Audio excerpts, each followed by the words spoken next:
Good morning বন্ধুরা, আশা করি তোমরা সবাই ভালো আছো। আমরা ভালো আছি। দেখো আমি আজকে কি রান্না করেছি। দেখো আমি ফ্রাইড রাইস করেছি,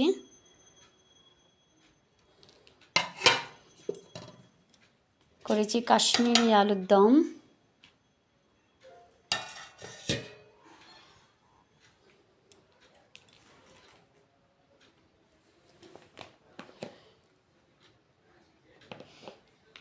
আর সাদা ভাত করেছি। এখানে সবাই সাদা ফ্রাইড রাইস খাবে না, সাদা ভাত করেছি।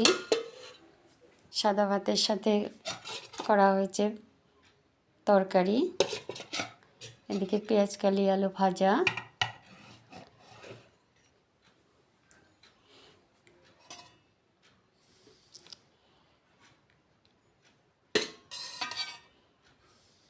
তোমাদের যদি আমার রেসিপি ভালো লাগে তাহলে তোমরা আমার চ্যানেলটাকে সাবস্ক্রাইব করো, সবার সাথে শেয়ার করো, লাইক করো।